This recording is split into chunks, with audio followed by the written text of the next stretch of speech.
you took notes. So Yeah, we're, I we're did. good. Oh gosh, no. You got us. Don't rely on me, please. Hello, and welcome to Spooky Sips, where we put our love of horror movies into a podcast and sip some spirits along the way. I'm one of your hosts, Ivette, here with my co-hosts, Laura and Brianna. Hello. Hey. Okay, so while Ivette was in town, we decided to watch Child's Play together. This film is from 1988. And I mean, I think all you need to know is like there's this doll named Chucky, and he's creepy, but also a little cute. And this criminal mastermind does some voodoo to enter into the doll. Mm-hmm. And then the doll goes home with this sweet little boy and his mom, who is the mom from Seventh Heaven. And that was really exciting. Yeah. And that's the movie. Yeah. So, okay, I was born in 1988, but I do remember when I was a kid, this movie would be on TV sometimes. Mm-hmm. And I remember like watching clips of it on TV because I wasn't supposed to, and it was scary to me. So had either of you seen the movie before we watched it? I think I had seen it, and again, I'd seen clips as a kid, and it scared me. But I think that I watched it in its entirety, maybe like in high school or something. But I really didn't remember much of it at all. Yeah, I didn't remember any of it. I don't think I watched this one. I think I watched one of the sequels.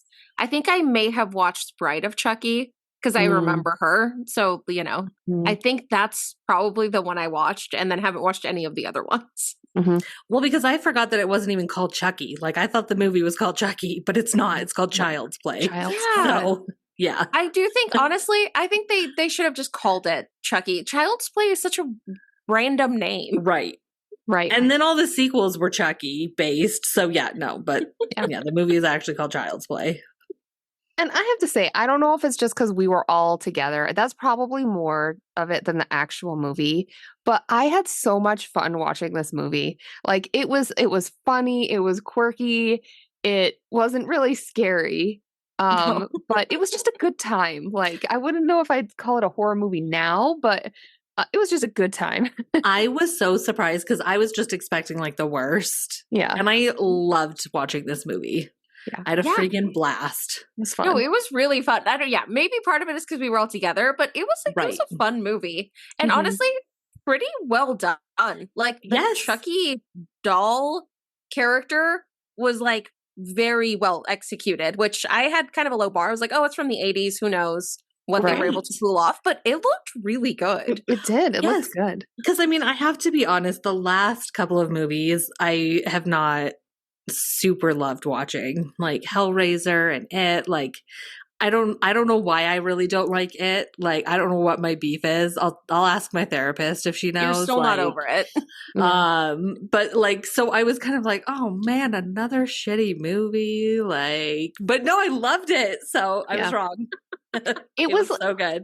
It's one of the movies where it's like bad in a good way. Like it's exactly bad that you can just have a good time because there's no pressure for it to be actually scary or good. Mm-hmm. Yes. Yeah. 100%. Yeah. All right. So let's just get into it. Here we go. I love how it starts, and it's just like super 80s vibes. And then you just hear these gunshots. And like there's this chase, and here's what I wrote down. Bad guy runs into the toy store. Yeah, we get like a quick chase. It jumps right into it. It jumps right into it.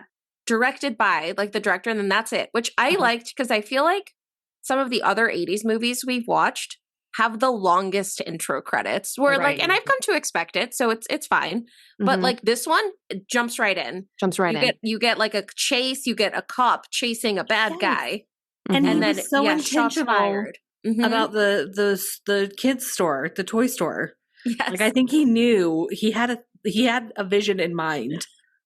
Yeah. Because we learn that he like knows magic pretty quickly. Yeah. So I think he was like, okay, I'm going to do it. Like he went in there. He was a man on a mission. Well, because he like, okay, so first of all, I loved I loved all the trench coats and the sweaters in this movie. So they're just wearing these amazing trench coats and sweaters. And yeah, so he busts into the toy store, and I think at this point he had gotten shot maybe from the detective who was chasing him. And so he's like running through the toy store saying like, "Oh God, I'm dying." And then he's like, I gotta find somebody. I gotta find somebody. And you're like, what is he talking about? Like, he's talking a lot. Yeah. You know? He's talking a whole lot. And then we learn that, yeah, he was looking for like somebody or something to do his magic to, and so that he wouldn't die, put his mind and soul into the other thing. Yeah. And he chose Chucky. The best thing he could find was the good guy doll. That's what it was. Called. That's right. Yeah. The good guy doll. Good guy doll. And he's like a big doll. Like, you know, for a kid, like he's a large sized doll. Well, he's a big doll, and he has like the biggest head. He's got like this giant head compared to the rest of his body, which I guess a lot of dolls do. Yeah, and a lot of babies. Yeah, it reminded me of like the like American Girl dolls. You know, those like big dolls. That kids would have. Yes. But kind we of get like this. Wait, what movie did we just watch? Long Legs. Those were really big dolls. Yeah. Yes. Okay, but the scene where he does this, what we'll later learn is like voodoo magic. We get this like lightning striking on the building, and then we get the most insane explosion. Yes. That came out of nowhere. And again, I think we all expected maybe a kind of crappy 80s movie, but it's like, oh no, I don't know what their budget was, but it was huge because they start you off with exploding a store. I think the majority of their budget went to explosives because they did not fuck around with this. No. Yes. It definitely went to explosives and maybe even some, you know, stuff with Chucky. It did not go to training people how to act. No. Don't worry about that. Don't worry about that. Get giant explosions, giant thing of fire. Yes, which is super fun. Super fun. So yeah, then the whole toy store explodes. And yeah, we get like a close up of the good guy's doll. And I don't know that we see it alive yet, but it like we get a big close up so we know something's happening. Yeah, it's ominous. Yes. But then we cut to our main characters. Cutest little kid. What was his name? Andy. He's making so the cute. grossest breakfast ever. But he's so cute doing it. Yeah, he's so cute. But it was pretty disgusting. It's just full of sugar. Yeah. Oh yeah, he's just like, oh yeah, like he puts like butter and sugar into the like sugar cereal, and he goes and gives it to his mom. It's so sweet. And it's his birthday, but he's making her breakfast. Yeah. It's so cute. He's a good kid. And yeah, that's when we all realized, well, by we, I mean Laura and I don't think Ivette cares about Seventh Heaven, but when Laura and I realized that it was Annie Camden. Yep. Seventh Heaven. I don't know the actress's real name, but it doesn't matter. Catherine Hicks. I do. I love her. But big Catherine, if you're out there, I'm your biggest fan. Oh recently, all these like, you know, memes and reels go around where it's the scene in Seventh Heaven where she talks about, you know, I smoked pot. And it's like this whole like big deal. But did you see that she recreated it like recently? Like she and a lot of the other actors from Seventh Heaven recreated the I smoked pot. Because they have like a podcast now. It's cute. I'm so invested. I'll call their people and our people and their people. You can have like a really random crossover episode. Yes. Our people will talk. Yes. Love it. So anyways, it's his birthday and he had been watching, you know, the toy on the TV. So like we knew that he wanted a good that toy. And there was a really big box. And so, you know, he thought it was that. And it wasn't. It was clothes because she's a single mom working at a department store. Also, why did you put it in such a big box? That literally made no sense. And like who gives jeans for a birthday for a like 5-year-old? And that's totally just trolling him, like putting that in a giant box, making him think he got the good guy's doll. Like that's just mean. Yeah. But later on, when she's at work, one of her coworkers is like, I got you. And they go out to the back and there's a guy there that's like selling stuff out of his cart, and of course we have to talk about that scene because it's like this creepy, ominous alley. It's like where you would see, people arranging murder for hire or like prostitution or something, but she's just buying this doll for her kid. And I loved it. It was ridiculous. Because it was a really expensive doll. Yeah. Like, wasn't it like $100? Yeah. Which for like 1988 is like, holy shit. Like, that was a really expensive toy. Mm-hmm. But of course she gets the, it wasn't the knockoff, but there was something, wrong with it, obviously, because he was selling it for like $30. Right. Mm-hmm. And we knew that it was the guy. And the guy's name was Charles, right? And yes. He went by Chucky. That's Charles where Chucky Lee Ray. Came. Yeah. Mm-hmm. Charles Lee Ray. That's where the name comes from. Mm-hmm. Mm-hmm. And so then she gives Chucky to the kid. And the thing that I noticed mostly, and I know we already talked about it, but this was when I wrote down, like, his head is just freaking enormous. This doll's head. Yeah. He doesn't have a huge head. And he like says... babies have big heads. They do. Well, the reason I bring this up is because maybe, I know it's a little early, but maybe we should talk about what we're sipping on. Oh, okay. Yeah. Because follow my logic here. That's how you know it's going to be good. Okay. Hop on. She's going somewhere, guys. Okay. So one of our Spooky Sips super fans, her name is Mary Kay. She went to Italy this last summer. And when she went to Italy, she purchased us something to make a cocktail for the podcast. Mm-hmm. So this is straight from Italy. It's called liqueur Crema de Melone. Ooh, so cute. Good job. It's like a creamy melon liqueur. Yeah. And so I'm like, well, what should we make from this? And I'll talk about the recipe in a second. But then I thought another word for head is melon. This is a melon liqueur. No. So we could even call this episode Chucky's Big Melon. No, Brianna, this is coming together. Brianna, you're her out. So, it's something about the word big makes it worse. Chucky's Big Melon. It's like a head. Yeah, I'm like Chucky's Big Melon. Chucky's Giant Melon? Okay, hold on. There's an potential alternative name. So the cocktail that I found was basically just saying you put an ounce of this in the bottom of a champagne glass, and then you top it with champagne. Mm-hmm. Which I thought, that sounds delicious. It's like a melon mimosa. And then I also have some orange sparkle that I thought, I could put some orange sparkle in just to make it extra orange. Because I wanted something orange like Chucky's red hair. Yeah. Right. So turns out that this Melone liqueur, when you add Prosecco to it, and of course I got Italian Prosecco, when you add Prosecco to it, it foams up massively. Like it's like a volcano. Like in school when you do the baking soda and vinegar.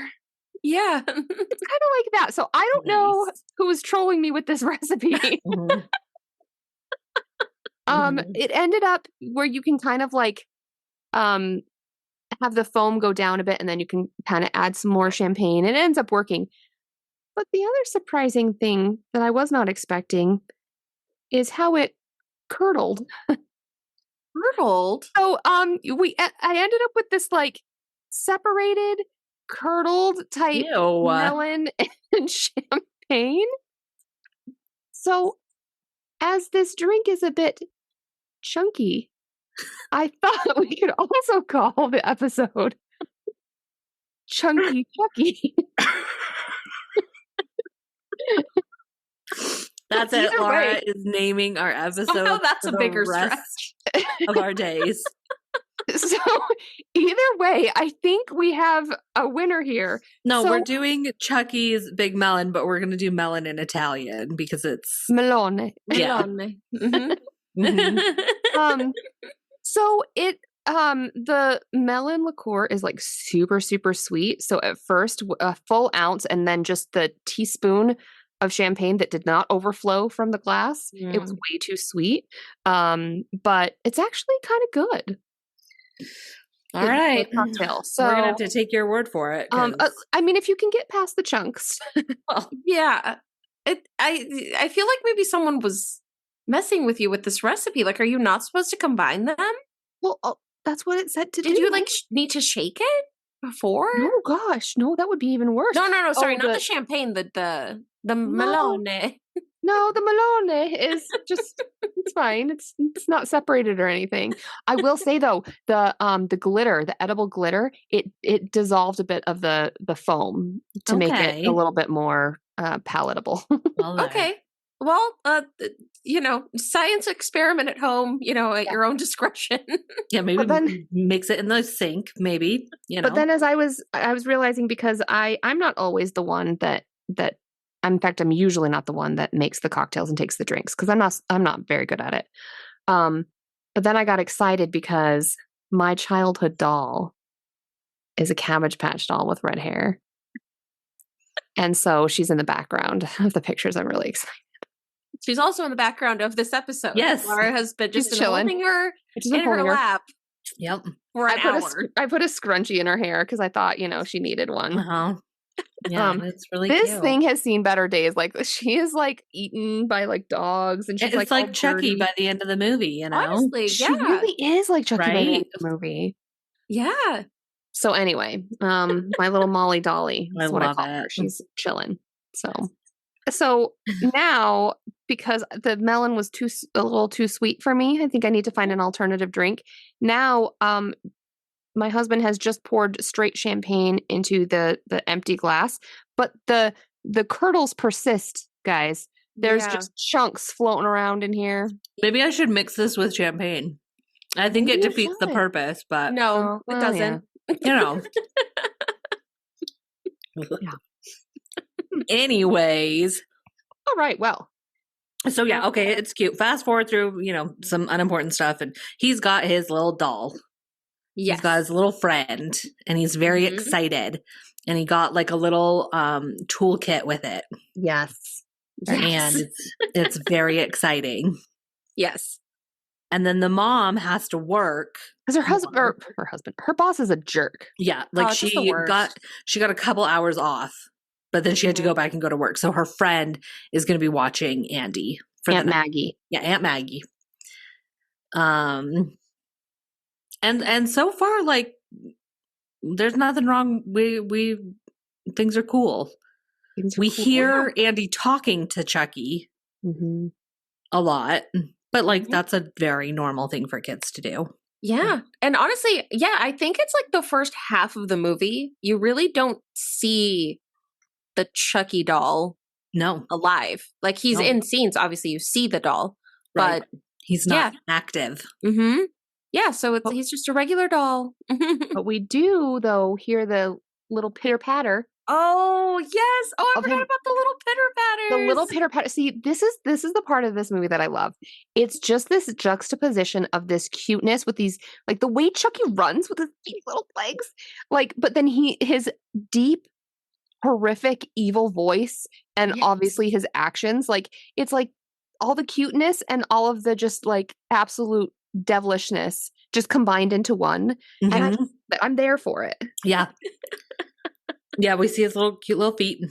Yeah. And then this is when I wrote, like, we do start to know stuff's happening with Chucky, because you hear his little pitter patter, right? And then Maggie gets a hammer to the eye.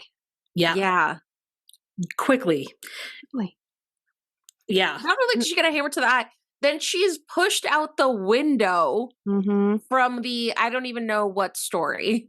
Yeah, and they're we're in kind an apartment. of watching it from Chucky's perspective, so we don't see him doing it. We just see it being done to Maggie. Exactly. Which is kind of cool. So we just see her flail out the window. And then, next thing we know, there's cops all over the apartment, and the mom is like coming home from work. She has no idea what's happening. She comes upstairs, and there's like a full team of investigators, and she quickly gets her son and tries to real figure out quick, what's happening. One of my favorite things that I feel like I'm going to forever reference and then forget it's even from this movie. I know what you're about to talk about. When she gets home, the mom takes the bus. She takes the bus home, and as she gets off the bus, and then she waves goodbye, like to the bus, to the bus patrons. Goodbye, everyone. Good night.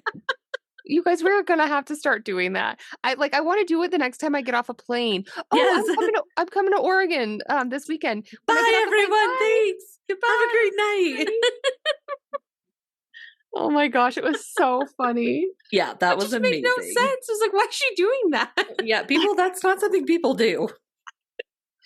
Even in the 80s. Okay. I also feel like I loved some of the quotes from this scene. So the detectives are investigating, and I wrote down that one of them said, you got any idea what these are? To which he's pointing to footprints. So there's flour had been spilled in the kitchen, and there's obviously footprints. They couldn't be anything else. Yeah. And so we asked, you got any idea what these are? Well, they're footprints, obviously. And then he said, looks like footprints, don't they? To which he's pointing to the child footprints. I'm like, that's just so stupid. No, but they're tiny. They're not even Andy size because they're smaller than that. But you can tell that the cops are kind of being like, I think Andy pushed her out the window. Mm-hmm. And the mom is instantly protective and defensive. Yes. Mm-hmm. Yeah. Well, and then you see flour on Chucky's shoes. Yes. Mm-hmm. And he comes out and he's like, it was Chucky. Chucky did it. And of course, everyone's like, that's not. That didn't happen. I love that at this point, the mom's mad that they're investigating this murder. Yeah. So she's just asked them all to leave. It's they do. And they're like, oh, okay, bye. Okay, we'll just go then. Yeah, we'll see you later. Yeah, that's what I was like. It's okay, investigation's over. The mom doesn't want us here. They're all in the middle of taking photos and collecting evidence, and they're just like, okay, bye. Sorry, ma'am. Crime scene. Your best friend just died. Right. No, investigation's over. Right, she doesn't want it. Okay, so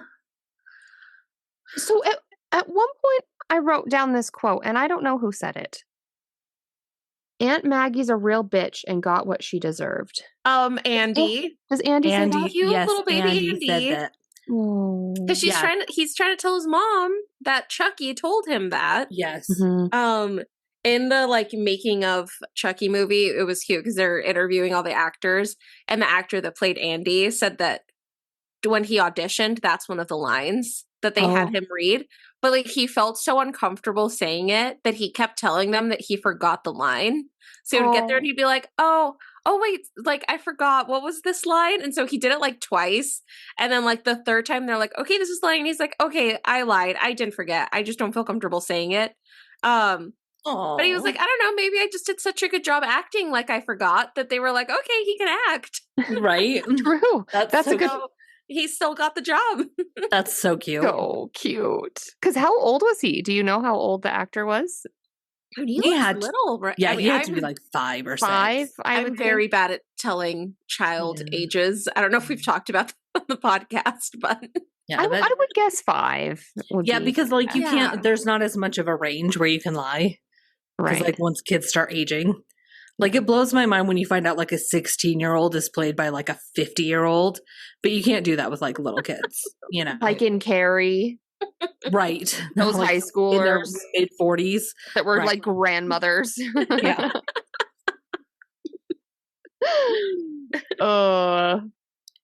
And then my next note was just wet nostril. Oh my God, Laura, you were so upset. Laura. I'm going to have to go back and watch it so that I can get a video. Because Laura, you were so upset. I was upset. Just wipe your nose. Well, and then after you pointed it out, then everyone noticed. That's all we could see, and it was the longest scene in the world. I'm sorry. Wet nostril. Well, do you want to describe the scene, or because I don't think we've described it. Mm-hmm. No, because I don't really remember. It's the mom, right? No, I remember it's the mom, but I don't remember the scene. I just remember that her she's just trying to get. She's trying to figure out what's going on with Andy. Like, yeah, because but it's like a somewhat serious scene. You know, it she's like coming out of the room, like closing the door. I remember, and it's just like, but yeah, it's just a her lot. nostril is just like really. It's not like a booger, but it's just like wet. It's like really noticeable. Yeah. I don't know that we need to keep talking about this, you guys. Well, we noticed it while we watched it, so yeah. I don't know what happened after that. I don't even know what's happening now. Okay. Well, okay. We had the first death, which was Aunt Maggie. Yes. After this, now that Chucky is alive at some point, one thing we didn't talk about is in the beginning scene, he's not the only bad guy. No. His getaway driver gets away without him. Mm-hmm. So he has decided to track him down. So instead of going to school, Andy, with his little doll, goes to like the south side of Chicago. To like an abandoned home. Well, yeah, because they like bust out of school. Yeah. Right. Go out of school and just like a rough part of town is what you can tell. And it's just cute little Andy and his little doll. Yeah. And they go to this house that's just like run. That's just like abandoned. Yeah. Which somehow he had figured out that's where he was living. I forget the name of his. Yeah, I'm guessing it like maybe that's where they were staying before. Wait, wasn't it like Caputo? It wasn't it something like that?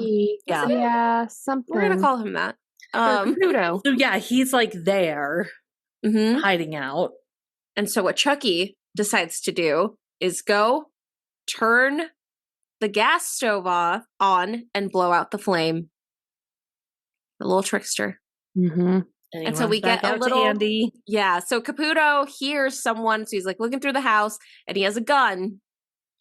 But and then I think he sees maybe something that he shoots at. And we get the second giant explosion in this movie. Like they blow up a whole house. Yes. Like and full flames. Like it looked really good. Really well done. The explosion. It was so well done. Mm-hmm. And I'm trying to think, like, it's around this time that, like, we see Chucky talk. Yeah, because for the first time. So they're still thinking that Andy is the murderer of. Do they think he's the murderer of both Caputo? I think at some point, yes, they do, because the detective comes and, like, at this point, don't they take Andy away from his mom? They do. Oh yeah, they do. She has Chucky, right? So she takes Chucky back, and the reason they did that is because they think he did this. Yeah, they think he just like toddled himself. Mm-hmm. Mm-hmm. Yeah, and no.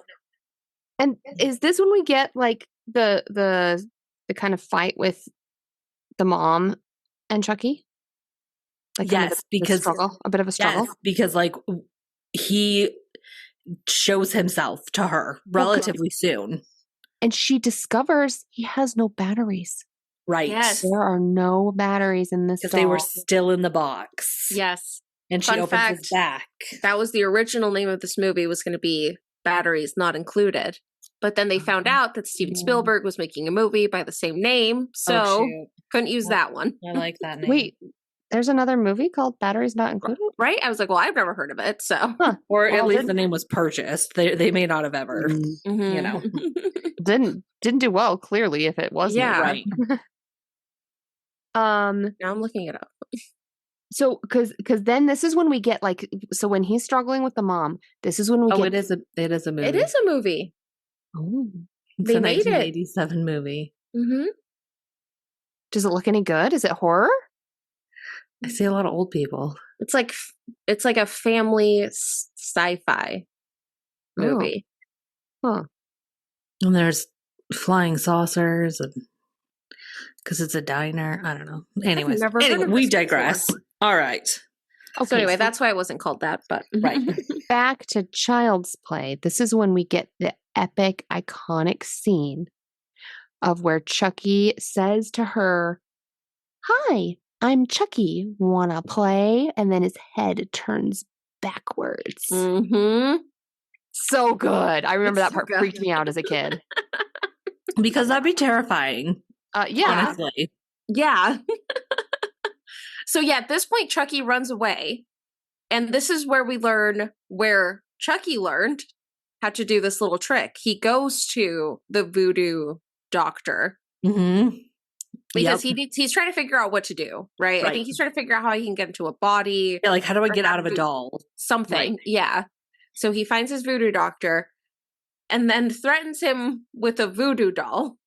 Like, he just has a voodoo doll of him. Yeah. On hand. No questions. Yep, nope. He would just have that. Attacks him with the voodoo doll. And then this is where he learns that he can become a human, but only with the first person that he like revealed his showed himself to, which is Andy. Yes, that'd be Andy. Right. Which, okay, wait. When he says this, then he leaves to get Andy.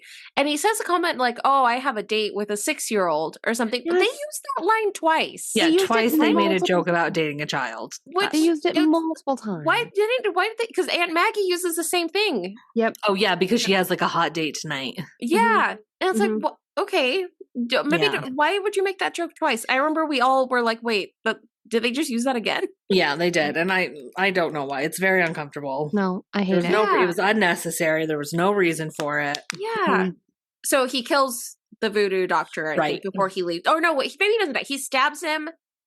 And then eventually he's at least going to die. Like the mom and the detective, I think, find him, right? Yeah. Yeah. So and didn't he tell the mom, like, you have to get his heart or whatever? Like, you have to stab him in the heart? Yes. So they're, like, on his trail, and that's when, they find him, he's dying, and then, like, his last breath is, like, in order to kill him, you have to stab him in the heart or shoot him in the heart, and then he dies. And then we go back to the place where Andy is. Yeah. And he goes, this was the saddest. I actually was going to start crying. I know. I wrote, I'm crying. Poor kid. No, like, again, we were all together, you know, it was all of us, not just the three of us, we had a whole group. And, you know, the whole movie, I feel like we were all like kind of like joking and laughing along with it. Yes. I feel like we were all silent. Like, this was actor, the saddest cry. It was so sad. This is an amazing actor because, like, this kid broke everyone's heart. Yeah. That watched it. It was tragic. Yeah. He's like, well, I guess I'll just be wrongfully locked in jail forever. It's like, oh, wait, no. And he was trying to tell the guards, like, he's going to come back for me. You have to protect me. And they were like, oh, shut up, kid. Like, so he was scared because he figured Chucky was coming to kill him next. And he was. And he was. He was. And he did go.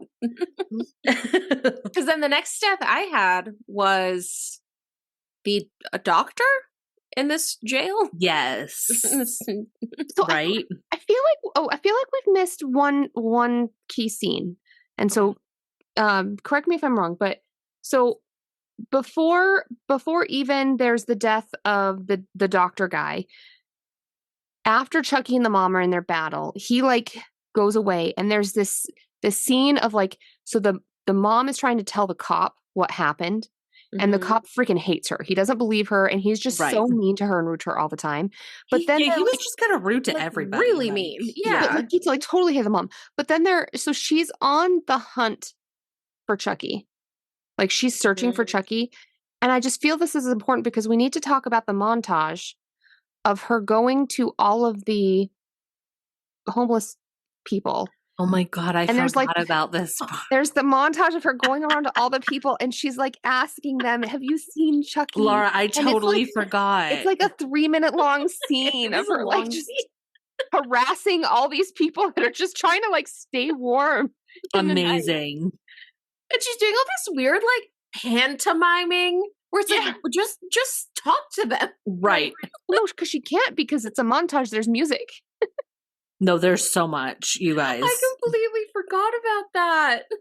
But then after that, there's this scene where is it the cop that's in the car or who's in the car where then Chucky attacks them in the car? It is. It's the cop and the other cop that's with him. Just because that I also remember as being the only other scene that really stuck out to me as a kid is Chucky coming from behind him. He like strangles him in the car and then he stabs him through the back, like through the seat of the car, like into his back. That was a really fun scene. Like that was fun. Like he's like stabbing the knife through the seats, trying to like it was a stressful scene. Yes. Honestly, we were all talking about how like the effects with Chucky were so well done. And not just for the time, like they were just well done. Like the way that he moved and talked and stabbed, like the effects were A+ in this movie. Yeah. So, yeah, and then we like it seems like the cop is like about to die as he's driving away. Right. But yeah. So but then it gets to the part with the doctor, all that stuff. Okay, yeah. And then the kid crying. I couldn't not talk about that scene of the car. Yes. So then ultimately, like, well, this is when I wrote. I'm trying to remember. The doctor gets the shockies. Yeah. Bleeding from his face holes. That's right. Yeah, I think Chucky like straps the shockies. Then just gives him the shockies. Ouch. That would hurt. Sweet little Andy runs home and he like blockades the door and his mom is making her way back to the apartment at this point, right? Yeah. And I think now so is the detective. Right? Oh yeah, because the detective's there. They're like because they all end up in the apartment together. Oh right. And like Chucky's like worn down, like he's looks in rough shape. He looks like your Cabbage Patch doll. Like he looks a little worn. Well, and then we start seeing like Chucky again. He starts as a regular, cute little doll, right, with all his little freckles and his cute little blue eyes. But then as the movie progresses, and I feel like this is really cool. Like he becomes more human. So his like his hairline starts kind of receding. Like he's looking like the guy, Charles. It's looking more like skin, like his like eyes. His eyes are like opaque. More like sunken in. Like the way they transform him, like it's honestly pretty subtle. It's not like there was like a moment where there was like a big jump. Like they slowly start transforming him into this final version. But I bet if you did like a screenshot of Chucky after he'd been possessed, but like when he'd been possessed by Charles, and then right before he fully becomes human, like I bet it would be so drastic. Totally. The changes, but you really barely noticed it in the movie. You're just like, wait, his eyes look a little different. And they're fighting, you guys. This epic battle. The mom gets him in the fireplace. It's like holding him in the fireplace. He's burning alive. It's not getting his heart, so he's still in there. And it just is this epic battle. I loved the scene of like after she's like, I think she puts him in the fire and she says something like, "This is the end," or something like that. And then he gets out and then he's just this flaming doll running around again. It's so freaking cute. He's just this doll on fire just running around. I love it. But they forget the instructions to rip out his heart. They don't do So because this is when the detective's partner comes. And so the detective, the main one, got like stabbed in the leg. So like they're all looking worse for wear. They just had to fight Chucky. But his partner gets there and they're like telling him what happened. Like they're like, it was the doll the whole time. And he doesn't believe them. And that's when we get the little Chucky arm coming out of the vent and grabbing his neck, which is when they finally shoot Chucky in the heart. And when they shoot him, like blood comes out. Oh, so much. Like it's full. Like he is a human now. Epic. You guys. And then the movie ends in a freeze frame. Like it's like Andy is about to leave and then he looks back as he's about to close the door and it's just boom, freeze frame, movie's over. Love it. Love a freeze frame ending. Done. Doesn't he say though with this like his burned head, doesn't he say, "Hi, I'm Chucky, wanna play?" Oh, he does. and then it freeze frames. So it kind of is showing you like he's still not dead. To be continued. Yeah. Damn. Yeah. Because like I had that like some guy touches like the heart despite instructions or something. Is that a thing? Why did I write that? I don't remember that. Oh, okay. I don't know if I remember that. Okay. I will say, like, you're the only one who took notes, so like I believe you. But you also were the only one that fell asleep, so I did not fall asleep until the next movie. I stayed awake this whole movie. This whole movie, I stayed awake. The only other note that I took that I thought was pretty good was just before they, I think, had taken out the heart, was I said they blow off his head limb by limb. He persists. He persists. I think he was just, heads off, limbs are off. He persists. He does persist. I will say I did enjoy the pacing of the movie. I mean, it's a short movie anyways, like 90 minutes, but I thought the pacing was really good. I agree. Yeah. And sometimes in older movies, that's my beef. They're like, oh yeah, the pacing. But this one, I enjoyed it. Yeah. Yeah. I feel like there weren't like big sections where I like lost my attention or anything. Like, it kept going. Under 90 minutes is always a win. Always a win here on Spooky Sips. We love that. And like, honestly, in my opinion, you have to like earn being longer than 90 minutes. Like there has to be a reason to be longer than that. I agree. If not, you're just wasting everyone's time. Yeah. It's your bullshit. Although my favorite movie of all time is way longer than 90 minutes. It's not a horror movie. We're all just sitting here waiting. Well, I thought maybe Brianna would know or something. So I don't know why, but this movie is just my favorite movie. Meet Joe Black. Titanic God. Titanic is also good. But Meet Joe Black, I could just watch it. I watch it like every year. It's such a good one. It's such a long movie, but it's worth every minute. When we, back in our day, it was the double VHS box set. Yep. Oh my gosh. Have you ever seen it, Ivette? No. Oh, you should. My gosh. Right now. And here's the thing. I'm more like attracted to like tall, dark, and handsome men. Like blonde boys like don't necessarily usually do it for me. Right. But Brad Pitt circa Meet Joe Black era. Oh, what a hottie. mean, just from the pictures of like this movie, like he's glowing. I mean, I would like to say that I'm not attracted to him, but like him in Fight Club. Everyone's attracted to him. Man, woman, doesn't matter. Everyone. And him and Meet Joe Black, like, it's over. Maybe I should go watch that after. No, I have to work in the morning. I mean, it's like a 4.5 hour movie. It's really long. Is it really? Like 3 hours. It's really long. Okay, no, it's 3 hours. Okay. I was close. Okay. I was closer than not. So, honestly, yeah. All right. So anyway, sorry. Are we going to have any psych with this one? Because I would be curious to see what you came up with. So I remember when this movie ended and we were all together and I wasn't sure what we were going to do. And we all came up with a plan together. Do you remember this? We did? Yeah, we did. We all talked about like what I was going to do. I remember something about it. But guys, I couldn't remember what we talked about.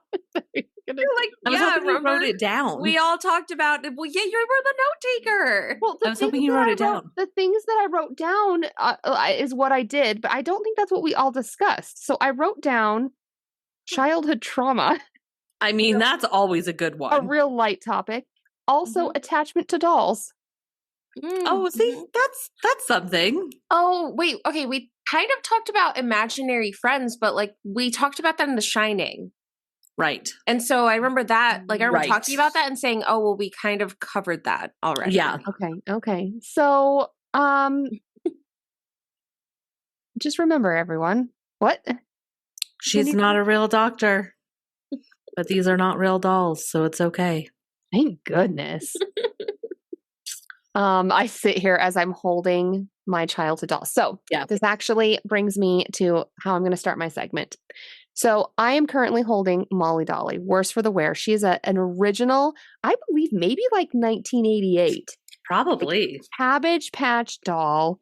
She's got the yarn for the hair, the hard face, totally destroyed. She has like the little tattoo on her butt, which is like a genuine Cabbage Patch thing. I have her birth certificate. Oh my gosh, good. We'll need that. I do. To verify. I do. The facts. Because it was like a big deal. And like so her and then I had one other doll that were like my dolls.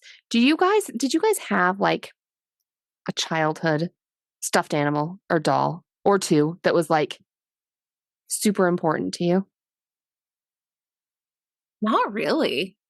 Really? You didn't have like something you were attached to? I still have mine. It was Lolly. Yeah, yours was Lolly. She was this really long doll. Mm-hmm. And she was like a rag doll type of doll. Oh. She had this cute little dress on.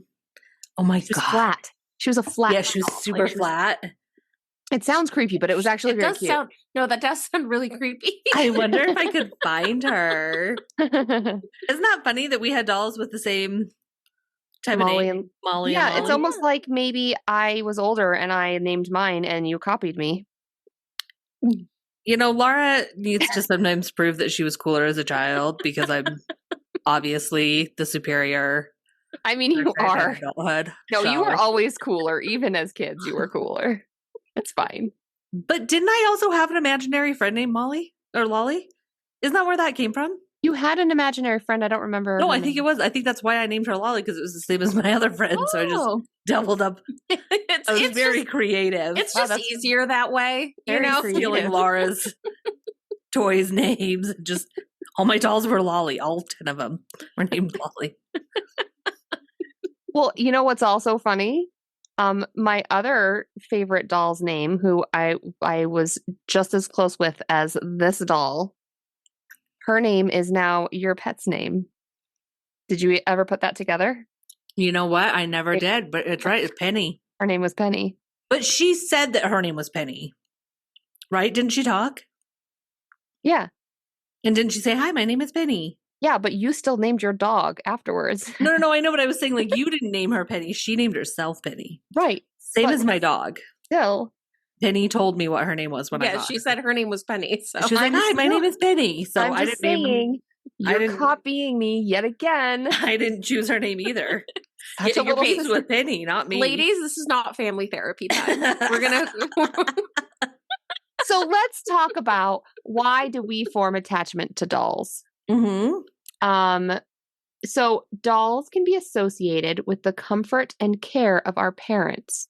So sometimes kids might form very strong attachment to dolls if they are having parents that are maybe not around as much as they would want. Weird. Not always, but it could be. But also, it's a really good way to transition from relying on your parents. So when you're a baby, you rely on your parents completely for comfort. Like you don't know how to comfort yourself as a kid. Right. But then when you're an adult, you're completely independent. So dolls and stuffed animals are a really nice way to kind of like be that in-between thing to like place that comfort into something external, but then, before you become independent. Mm-hmm. So they're a good way to transition that. And also they're really good practice for socializing with real people. So when you're pretending to play with a doll, it can help nurture your sense of empathy and compassion. Like I remember as a kid with my dolls, like I liked the dolls that you had to care for. Like I had the one that was called, oh my gosh, it's like throwback. Young people won't get it. She was a Baby Alive. Oh gosh. I haven't thought about that. Oh my gosh, yeah. Did you have a Baby Alive too? I didn't have it, but I remember. I just remember yours. I had a Baby Alive, and you would like feed her water and like feed her like meals and stuff, and then she had to go to the bathroom, and like you had to change her diaper. And I liked pretending to and practicing caring for another, in my mind, kind of person. Yeah. It's really good practice for it. And imaginative play is really good for kids' development. So when you have this doll, you're putting some creativity. Well, not Brianna, obviously, but most people put creativity into their doll's personality and name. But also it's really a good way for kids to be able to get decisions. Because when you're young, everyone's making decisions for you all the time. You have no like authority, but you do get to make decisions for your dolls. Like you get to decide what they're pretending to eat or what their names are or things like that. So it's a good way to have these low risk decisions that gets you practice in like being decisive. Which is kind of cool. Yeah. There's also the theory of anthropomorphism, which I think we've already talked about. I feel like we have. I think we have. I think we talked about it maybe with what's the one with lamb? Lamb. Yes. But it's so in this respect with dolls, it would be you're giving these human-like qualities and emotions to the dolls. And this is one question I had when watching Child's Play is I wondered if when Chucky was the doll, was he capable of emotions? Because sometimes it seemed like, most of the time it seemed like he didn't have any sort of emotions. But sometimes I was like, is he capable of love and guilt and things, or is he just not? Well, I mean, he becomes more human, right? He becomes more human. Unless he's a sociopath. Well, we're getting to that next. Right? Like, yeah. Then no. Right. But I almost wonder, like, does his ability to feel human feelings, was it limited initially? And could it grow if he as a person also had those emotions? Maybe as he started to become more alive in the doll, that grew. Yeah. Maybe.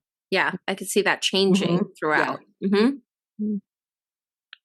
The only other thing about dolls is that just having them and having, relationships with them is that it can lead to higher self-esteem and comfort, especially if the child that has that doll feels represented by that doll. So that's why, like, it's really important to have diverse dolls. And so, like, kids can see themselves because it helps them, it helps, like, validate their identity having this doll. So yeah, that's just a little bit about why we care about dolls. That makes sense. Matthew had a doll named Jack that he loved, and it looked kind of like him. Wait, it looked like Matt or like Chucky? Well, I mean, is that different? Matt had some pretty bright red hair as a kid. That's true. He had like bright ass hair as a kid. I've seen baby pictures. The doll, the doll had really bright red hair. The doll that he had, I'm forgetting what his original name was, not what Matt. Because he was a Cabbage Patch doll, Jack. He was, but it wasn't like a My Buddy, was it? It might have been something like that. Yeah. Because I mean, the My Buddy is straight up Chucky. Because he had little overalls, and I feel like maybe he did have little overalls and red hair. Then it must have been the My Buddy. Striped. But it was like a more modern version of a Chucky doll. It was probably like a knockoff version of My Buddy because we didn't have much money. Yeah. Right. No, but he loved that doll. His name was Jack.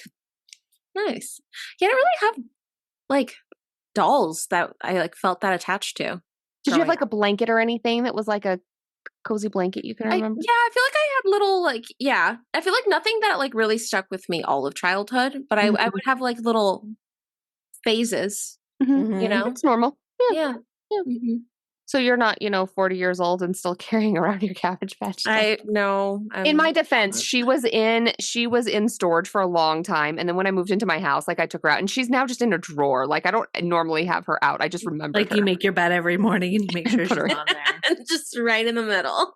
Oh my god! I do that with Pitty's bear. She has a bear that she has. Oh, my dog, and the bear goes on the bed. That's pretty cute. That's I should put her in the bed just to like freak Jaden out. Okay, let us know his reaction. Yeah, if you get that on film, we'll put it on our Insta. So,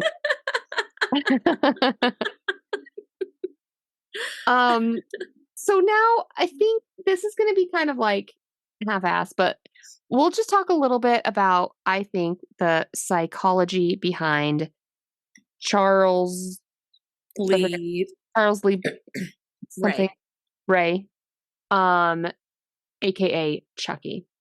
So there's a theory that Chucky the doll, the reason why he's on this like murderous rampage is that it is a form of repetition compulsion. So repetition compulsion is where you have your own traumatic experience and you unconsciously try to reenact it. So Charles Lee Ray had this traumatic experience of being killed. So as his brain is telling him the only way to get over having been killed yourself is now you must reenact your death, but you are now the aggressor instead of the victim. So he's trying to get mastery over his original trauma as a way to cope with his death, which is very psychobabbly, but also interesting. So then, really, I'm going to diagnose, although this is not an official diagnosis, I'm going to diagnose Chucky as a violent psychopath. Yeah, nice. That seems fair. So here's some of our evidence for that. I mean, he really does not have any sort of empathy for anyone. He also has no remorse. He does not feel bad about any of his deaths. In fact, I think the only joy he really shows is the joy of manipulating Andy or of killing people. Agreed. Oh, yeah.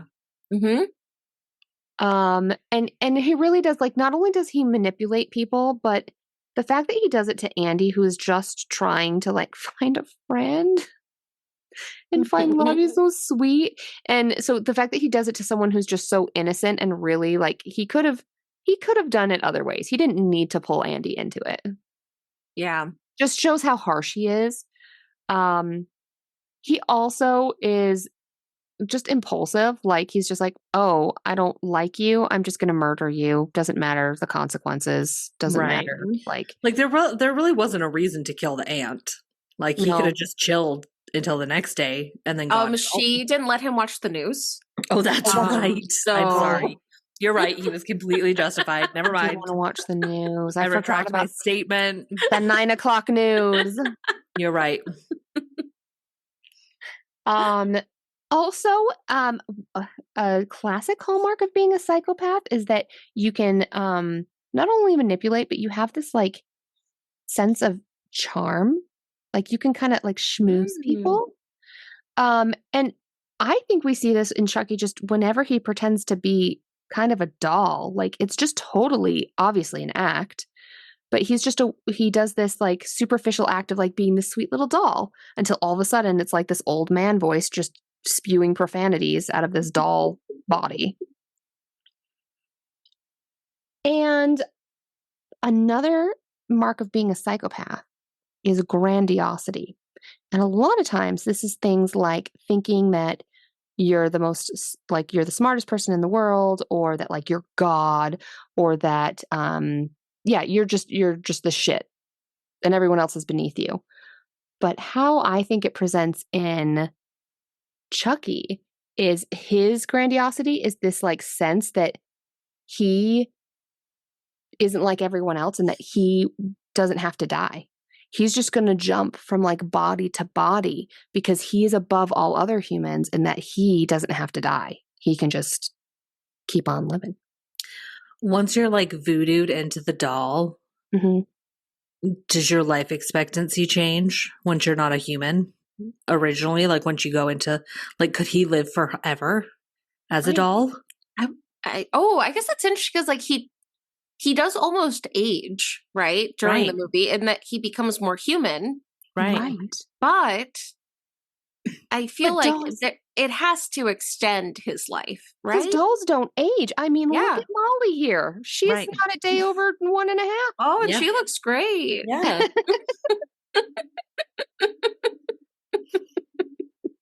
Oh man. I mean, I've aged more than her.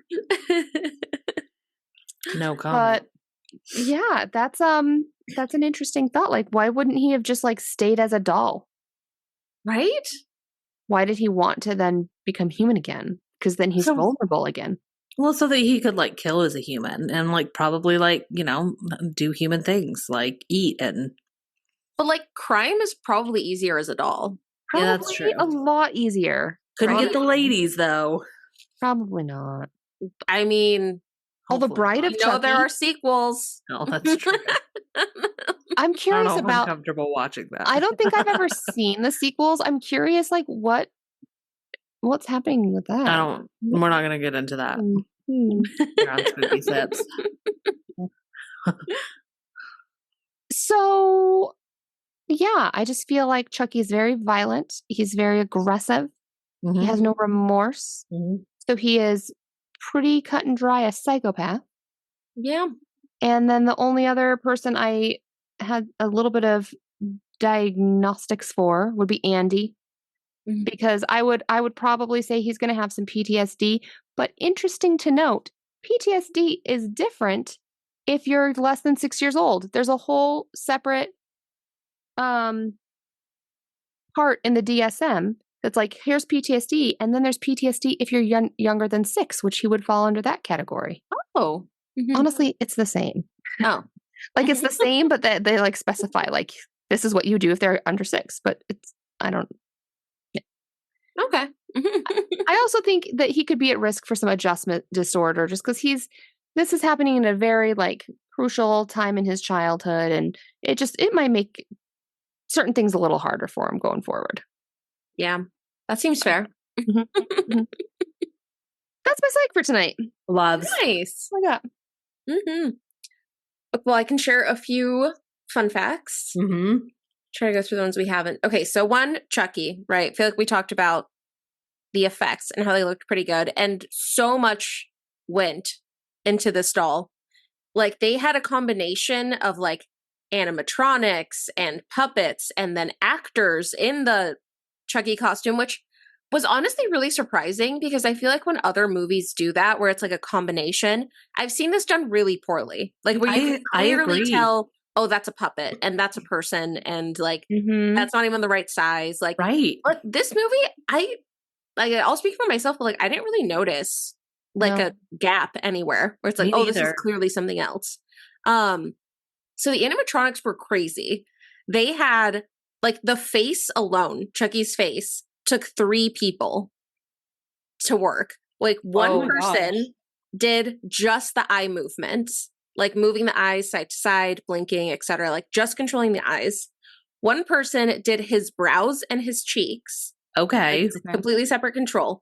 And then one person did, and I hope I can describe this. They had this thing wrapped around his face so that the person's jaw movements Chucky's jaw movements would copy his. So as he moved his jaw, the doll would match and move his jaw. So when Chucky was talking, he would kind of try to say the same thing so the jaw would move. And then he had all these little controls to control his lips. So as he was talking, he would like remote control the lips while he's moving his jaw. Wow. So that was 3 people just to control Chucky's face. That sounds very complicated. Wouldn't that be so cool to be like, oh yeah, I was in Chucky. So it'd be like, cool man, who were you? I was his brows and cheeks. Yeah, it's kind of the brow guy. That's his eyebrows. Yeah, a little bit. Yeah, I think it took a lot of practice, but like they got it. Like watching the behind the scenes, it's like, oh, let's practice a sneeze. It's like, yeah, you see all of them react to like him trying to do a sneeze. So like, wow. I feel like it sounds really hard and technical, and I'm sure it was, but as they got more comfortable with it, I think they started like playing around with what he could do. Mm-hmm. That's awesome. So, and then for the scenes where they had to have an actor, I thought one thing that was kind of cool is like, so for one scene they had an actor, and the actor was 30% taller than Chucky. So this was for the scene where Chucky comes out of the fireplace and is being like set on fire. Okay. And so what they did is they made a set that was 30% bigger to scale. Oh my gosh. Cool. So they just made it bigger so that when they shot that scene, it looked like it was about right. That's wild. Right? So like, yeah, they did all of these things to make it do. And then they had so many versions of Chucky. So there was, again, the version where they could control the face movements. Mm-hmm. There was oh, there was a flailing Chucky. So Chucky, when he is like at one point like flailing around, like it's just a doll that they just have kind of like shake a lot. So there's like the flailing Chucky, the cable Chucky, the walking Chucky, the puppet Chucky, the that's actors. too funny. And like, yeah, and they had multiple actors. So like the scene where Chucky's running around is a different person from when Chucky's being set on fire. So, I mean, they probably had like a dozen or so different versions of Chucky in the movie. Cool. But honestly, so though, like they did, it was so well done that like I'm not that surprised. Right? Yeah, it was so much effort because like they're so. I think it showed. Yeah. So the writer for the movie wrote this while he was a student, like in college, is when he had the idea. So the original script was a little bit different. And he did talk about being inspired specifically by the Talking Tina episode of The Twilight Zone, which I don't know if you guys remember, but I watched a little clip and it like all came back. But it's like I get the inspo. And then also just popular dolls at the time. So I mean, yeah, Chucky looks like the My Buddy doll. Yes. Like he has the little overalls, the little stripes. Very much inspired by that. I remember the commercials. Like I remember the song. Do you need to? Well, no, because Brianna won't cut it out if I say to cut it out. Okay, I remember. I'll cut it out. I'll do just a little. I promise you'll cut it out because Yeah. I think I actually remember the whole commercial. Oh my gosh! Okay, it went. My buddy, wherever he goes, I go to. My buddy, my buddy and me. I really hope that's right. I hope it's right, you guys. We have to find it. Honestly, I hope it's not right, actually. I hope this jingle just came to you. I take it back. My face is so red. That will be the new intro to all of our podcast episodes. Everyone. We're changing our intro and outro music. Yes. Oh, no. To that. Oh, gosh, what if that's not right? It doesn't matter. It's going in the episode. Yeah, then that's better. That was beautiful, Laura. Thank you for sharing. Yeah, that was great. That was really moving. Thank you. You're welcome. Oh my gosh. Okay. So anyway, I mentioned I don't even know what we were talking about. A different name. Fun facts. Started as Batteries Not Included. Then because they couldn't use that name, they changed it to Blood Buddy. Ooh. Which like they get not great. And then they finally landed on Child's Play, which is fine. The original was a little bit different. So in the original script, there wasn't any voodoo element. I think that was all added. They had a couple writers, and then the director changed a couple things. So the voodoo element was added later. From the making of documentary, I feel like the writer wasn't like a huge fan of it. Specifically the voodoo doll. Like where he's like, why would Chucky have a voodoo doll? Right. And when he just used the voodoo doll like on everyone. Yeah, that's weird. That was a weird part. Which is fair. And then the other thing that was different in the original is that he was going to have Andy's mom work for like the good guys. The doll company. Like she was going to work in like marketing or something to do the connection. Oh. So instead it was changed to, her being like a single mom and working a different job. So that one I can understand. Yeah. I think it actually worked. The film, it was filmed in Chicago for the exterior scenes, which it looked like Chicago. Yeah, it does. They really did. Oh, definitely. But they filmed in January. So it was freezing. I mean, it looked cold, actually. Yeah. Like it looked cold. So it was as cold as it looks. Like they were all talking about the fact that it was freezing because again, it was only the exterior shots. The interior shots they shot in, Culver City, California, inside a studio. But all of the exterior was done in Chicago. So if they look cold, it's because they are. Yeah. Yep. Okay. We all talked about the length of the movie. The first cut was over 2 hours long. Okay. So it was very long. They had a lot to trim. And one thing that was kind of cool is that when they were editing, they actually brought in the original writer to kind of help them cut back on the movie. And that's how they ended up in the final, hour 27-minute version, which I think is good. I can't imagine this movie being 2 hours. No, I think, and we have all talked about, we liked the flow. Like it didn't need to be longer. It was, you did good. Okay, Chucky's name, Charles Lee Ray, was made by combining 3 criminals' names. So it was going to Charles Manson, Lee Harvey Oswald, and James Earl Ray. So he just took 3 criminals.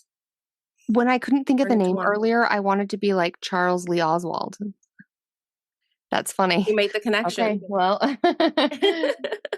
Okay, and then my final fun fact is that this one, okay, from all the background, it really did seem like all the actors had a good time making the movie. You know, like you see that in a lot of them.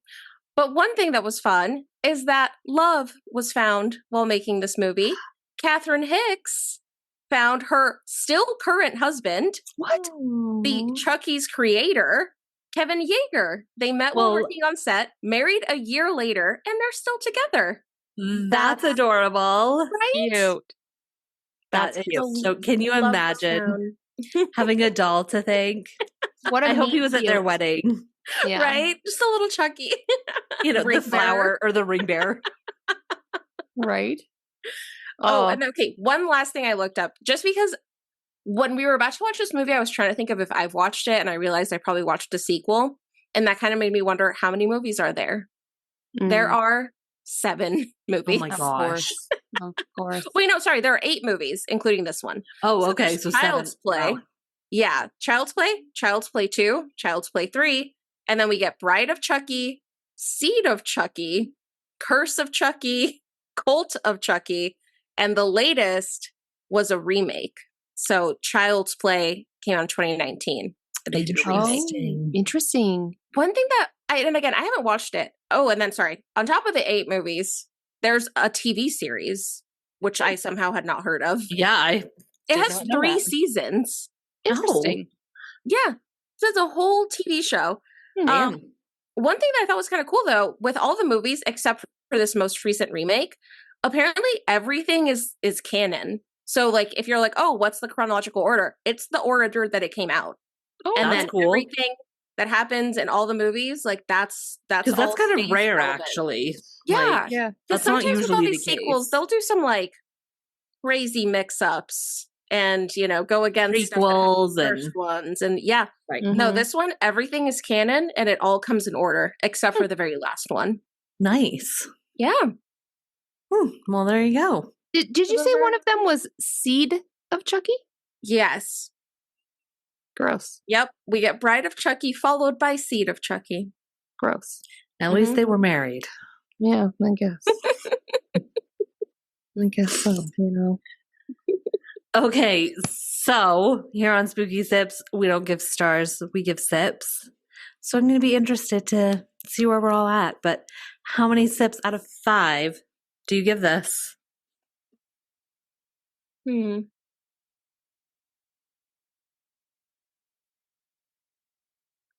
feel like this one's hard because I think part of the reason why we had such a good time is maybe because we were watching it together. But it really was a fun movie. But it wasn't scary at all. And I have to say, I enjoyed watching it way more than Hellraiser and It. So I'm like, I think I have to give a higher score because I genuinely enjoyed it more than. So I'll go first. I think I'm a 3. I'm going to give it a nice, solid 3 because I actually think that, like, if you're into horror movies, this is a good one, even though it wasn't scary. Because it has that kind of like slasher vibe, but it's like a gentle slasher. Yeah. You know? One to watch with the kids. Yeah. Yeah, nice family night. A nice family movie night. You know?